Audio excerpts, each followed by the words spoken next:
This is Nicola with Just Reviews, no Faff, and today we're playing Mahjong Pretty Girls Battle.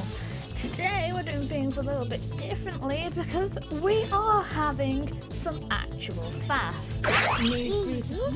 The reason why we're having this is because while this is a fundamentally okay game, the problem with it is, well, whether you'll be able to play or not is fundamentally decided upon your ability to play Mahjong or not. So instead of doing a straight up review of Mahjong and teaching you how to play with cutting it out in snippets and bits, decided to just go full on in there, have a game, teach you how you go along. Then you can decide whether you want to play proper Mahjong yourself. To start playing, you need to go to the config section. There's nothing here you particularly need to switch. You can change it to Japanese if you really want to. Please give me English back. Anyway, the thing you want to do is before you start playing, the weight is set on quick. If you play it on quick, you won't see what other tiles the other players are going down. The combat. Wow, Mahjong just got really serious. The game will go too quickly, you won't see what's happening, you won't have thinking time, and you just be like, okay. So put it on normal. More thinking time, you can see what other players are doing. Easier to play. Whoosh. God, I love all the cute girls. Please tell me that tab of somebody playing The Binding of Isaac did not just pop up in the middle of the stream corner. Because that would be really embarrassing. Now the entire internet knows you were playing it. Anyways. You want to start a new game, you can go to the rule set. If you are a whiz with Mahjong, you can customize it however you want. I have the exposed or simples on. I don't actually know what that is. The red bonus tiles were switched on and I kept on getting these little red tiles that were slightly sparkly. Had no clue what they did, so I turned them off because they were confusing me. Normally the game's set on 4 rounds. Another person playing a game. Got a good taste there playing H1Z1. But I have it set on 2. This is for unlocking character classes, as you will see in a minute. Boobies. Anyway, so you only have 4 characters available to begin with. You unlock them by playing more. So you see you can get Akari by playing Ayame 3 times and winning, which is easier said than done. And then play Akari to get up and yada yada yada, unlock all the characters. It's going to take years. So if you want to grind, you want to set your games down lower so you can play more. But overall, this is a game that you're not going to churn through. You're not going to just play it to death and then let it to rot in your Steam library. It's something you're going to come back and play in short bursts.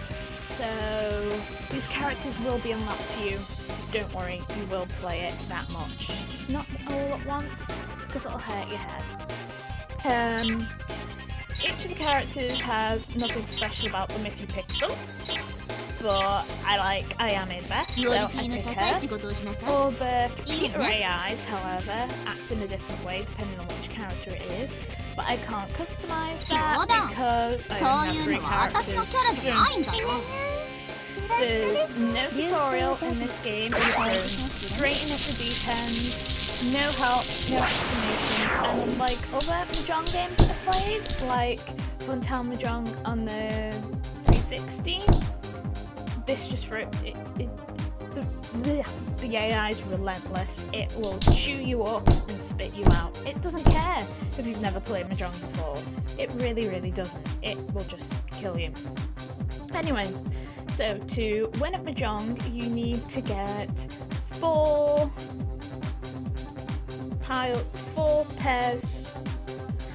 sets of tiles and 1 pair of tiles. They're split into 3. You can get a chow, which is getting 3 tiles in the same order. Say for example 1, 2 and 3.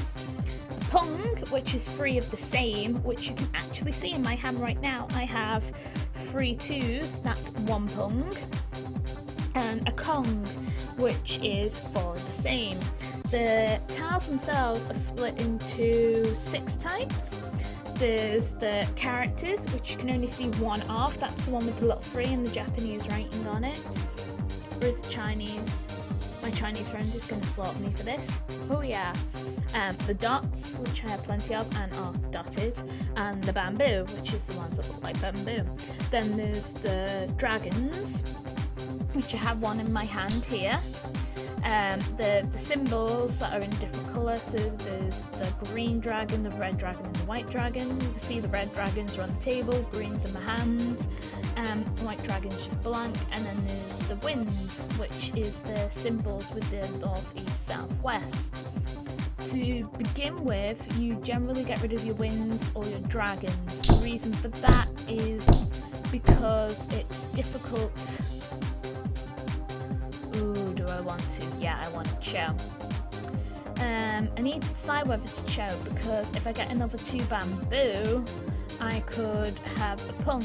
But it's like, do I want to have a pung or do I want to have a chow? So I'm going for the chow. You can pick up tiles that other people have down if it will fit in with yours. See here, it will go with my 2 and my 3 bamboo. So you put it down. That's the reason why I pick it. I love the Doki Doki Chachi. Anyway, now that I've slaughtered the Japanese language, we can carry on. If you pick up a tile though, you still have to get rid of the tile. So because I have no other characters, I'm going to throw down this 3. Anyway, back to the winds and the dragons. The winds and the dragons, it's really hard to make a show of because there's only 4 of them in the pile. Obviously there's only 4 of every other tile in the deck, so to say, but at least they can be stacked in order for a show. The winds and the dragons cannot, they can only be put as a show, so they're generally tossed away. If you do have a pair in your hand to begin with though, it is best advised to keep them and keep them as your pair. What to throw away now is quite a difficult decision because I have a Cho with the 3 2s, and I have I have a Pung with the 3 2s, I have a Cho with the 5, 6 and 7 dots, and I have another Cho with the 6, 7, 8 bamboo. So actually I'm close to winning thanks to my other Cho down there. If you hold both buttons of the mousey down, you can move it down to see what you've already got down. So now I must make the choice of if I'm going to wait for a bamboo pair or if I'm going to wait for a dot pair to make my winning hand. I've played this quite a bit and I discovered that even if I drew into a winning hand, I couldn't win. I don't know why I couldn't draw into a winning hand. Now, here's the problem. Do I take the Cho? Because it's telling you to take the Cho because you have the option to. Whenever you have the option of taking a hand, the game will automatically tell you. But if I take this Cho, I already have the 8 of bamboo. I will need to throw away the 8 of bamboo, and my Cho will be visible to the opponent, so they'll know that I have 2 Chos. However, I want to keep it a secret that I'm almost close to winning. Don't ask me if the AI would know the difference or not. So I want to pass to keep the fact that I'm 1 away from winning a secret. So I'm waiting for somebody, hopefully, to put down a 1 dot to win the game. Learning to play is trial and error. The computer will thrash you to begin with. I might even get thrashed right now. It's actually trickier to not have a pair in your hand. What you ideally want is you want to have a pair already set up in your hand and be waiting on a Cho. Say for example, I only have that 6 and 7 dots and not 5. I would have my 2 pair and I'll be waiting for 1 more tile to be put down. She's a lucky beep. I'll be waiting for 1 to be put down. So then, to win from picking up tiles off the table, I will have either the option of getting the 5 of dots or the 8 of dots. At the moment, I'm waiting on the 1 of dots. There's a lot more chance of getting a 5 of dots or a 8 of dots than there is of getting a 1 of dots. Wait a minute, that person put down a 1 of dots up there. Oh my god, I'm fucked. Pardon my language, I've messed up the game. Oh well. Moral of this story, make sure. I think that's because I had a better hand than everyone else. I get part of their money. Still not entirely sure on that. Oh well. This is a much better hand. See? Oh. Ooh. Ooh. Do I keep the chow? Or do I keep it for a pair? Oh, no. Stick to your guns. I lost last time because I did do my pair. So I'm gonna throw away and keep the red dragons as my pair. Bye bye, white dragon. We don't need you. Huh? Ooh, someone's fancy. Okay, so now I need to look at what I can use to make a pung or a chow. I have plenty of characters. I have some dots. I have 2 bamboo. The bamboo is 4 and 8. They're not very close to each other, so the chances of me making anything with them is next to nothing. So bye bye bamboo. I hope I wouldn't want, otherwise I'm just be making videos of, hey, this is how you play Mahjong, and I keep on losing. You are fucking kidding me.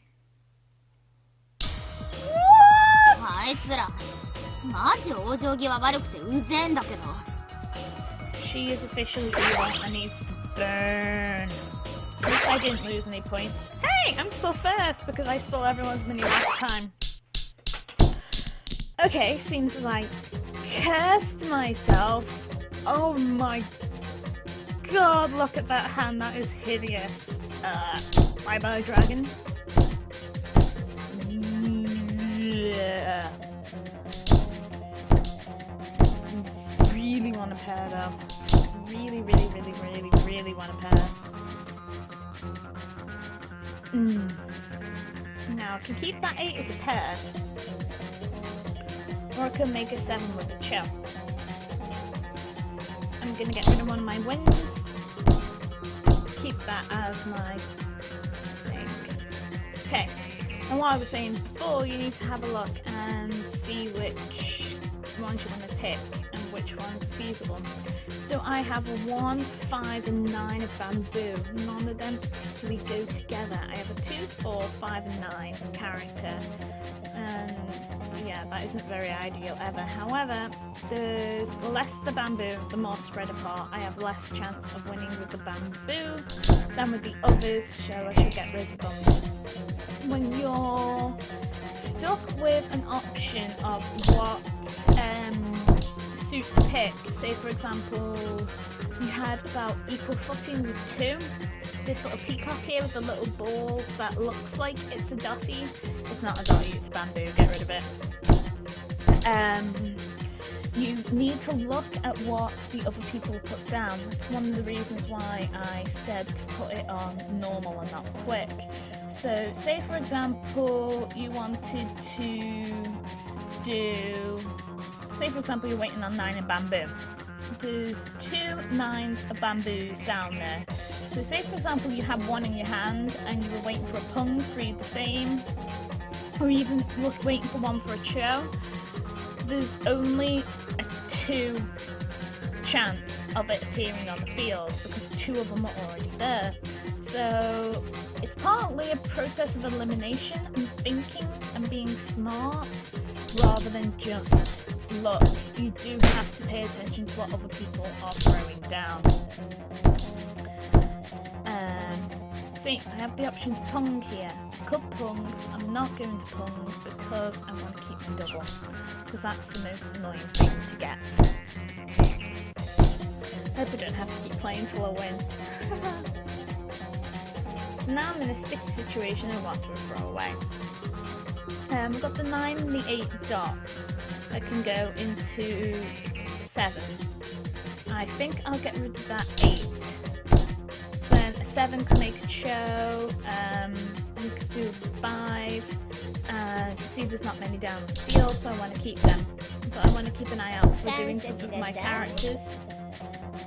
Made a thingy with a dragon. Thingy. Anyway, down goes bamboo. Now I've got a show there with my 5. So I'll be waiting on a 3 character if I want to make something with them without my 5s. It's only 5 down the field. I think I'll be waiting on a 3 regardless of if I keep the 1 and the 2 or the 2 and the 4. So I'm going to get rid of the 1. And then I can get a show, having them all in order if I get the 3. But I have a pong, pardon me, with the 3 5s. There, I have another one. I have 5, 4, 5, 6. They're aligned. So now I need to decide what do I want to do. Do I want to stay waiting for a 9 character, or do I want to be waiting for a 7 dot? Now I could stay waiting on for a 9 character, but if you look at the Eastern tile person, you can see there in the top line they've got a 9 characters down, so that means they're gone. And the person at the top has a 9 character as well. So it is actually physically impossible for me to get a pung using the 9. And considering that I don't want to wait on the 8 and the 7, those 9s are now useless because the other 2 are on the field. So I'm waiting on 3 character and the 7 of dots. However, it's the end of the game because it's coming to an end. I lost because the other 2 did that for me. When I said the games took a while, I wasn't lying. Have a pair there if I want to keep them.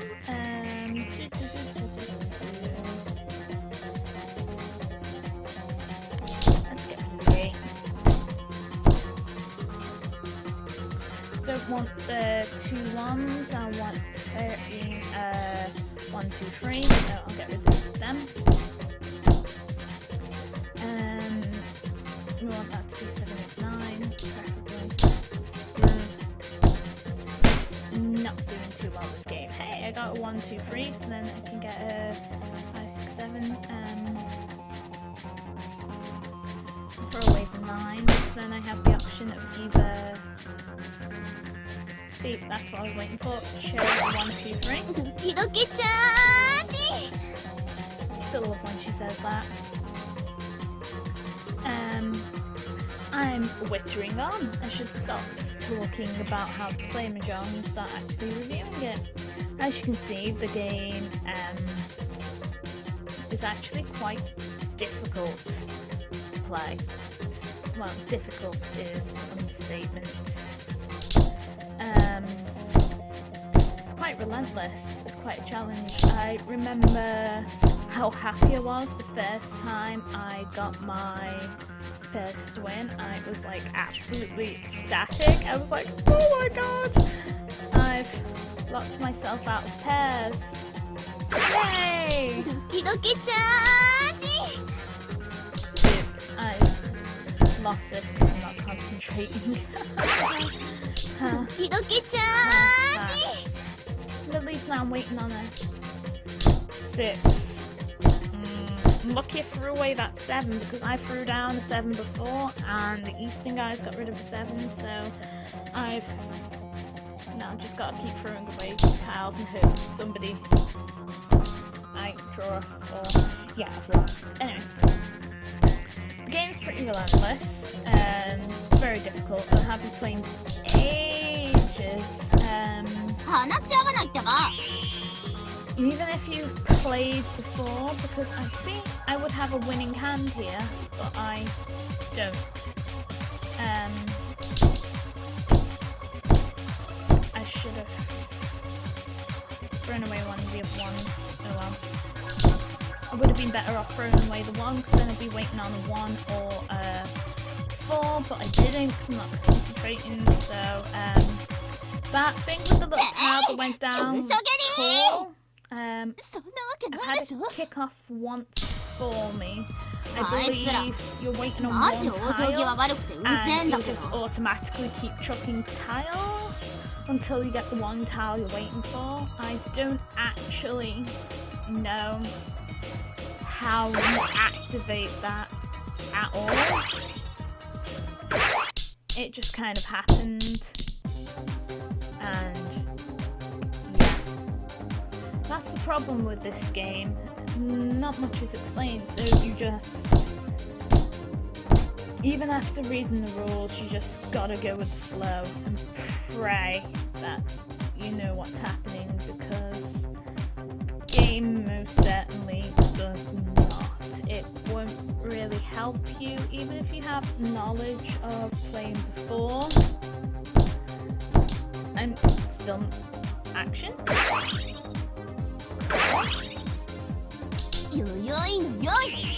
This is the thing that I was talking about. So now I'm waiting on one tile to win, but I don't actually know what that is because I wasn't paying attention, and apparently it's a 9. Computer just automatically wanted to tell me, and I don't know how. And that's one of the big problems with the game. I just won it. Wasn't even paying attention. Not entirely sure how. I've even had somebody had straight flush thing from their hand nobody could go against, and I lost, even though I won like once or yeah, I only won once. I still came third, and this is why I don't have any characters a lot with Ayami, so I have came first, I promise. So this is Mahjong Pretty Girls Battle. It's a pretty solid Mahjong game. It's the only proper Mahjong game on Steam, which is pretty awesome. While I'm talking, I'll just keep on flicking so you can see all the sexy girls in the main menu. Loads of people in the comments have been complaining about the girls and just going, there's not enough fan service and they don't get naked and they just stand there and whatever. When you're playing the battle, you won't actually be looking at them anyway, because you'll be concentrating too much on the Mahjong and what you're going to do. I kind of like it when they pop up out the middle of nowhere and you keep shuffling the girls. Yeah, remember. I like when they pop up. She's rare. She's like wins with 20 different sets of hands. It's like you're never getting hold of those babies. I'll prove it. Where is she? There she is. When we're more than 20 kinds of hands. It's like, no clue how you're going to do that. When I said you're going to be playing this a lot, I meant you're going to be playing a lot. Yeah, I kind of like when they pop up in battle. Not in battle, god damn it. Pop up while you're playing and they say random catchphrases, especially annoying rich bitch there when she wins. And mostly cut it in when she goes and I'm like, you fucking cow. It's just like, yeah, it's the ultimate insult to losing. It's like, they just totally rub your face in it. I like the character designs, I like the voice acting. It's all pretty cute. But it's not for the faint-hearted. But it's the only Mahjong game out there. It's pretty solid. You're gonna have a fun time if you want to play a Mahjong game, but please go to the Wikia. Go to the Mahjong Wikia. Because even after knowing how to play, my Chinese friend teaching me how to play, having played other Mahjong battles, and even having the Wikia up, I struggled when I started playing this, but it was so rewarding. I have so much fun playing this, but I really can't do it in large doses. So it's a long-term investment. It's one you're going to play for a very long time, not short. She sounded way too excited, and it scares the shit out of me that she has a blade. So, I hope this has helped you stop from making a bad purchase, and will hopefully teach you how to play Mahjong. Thanks for putting up with me, and happy playing! Bye bye, Moe girl!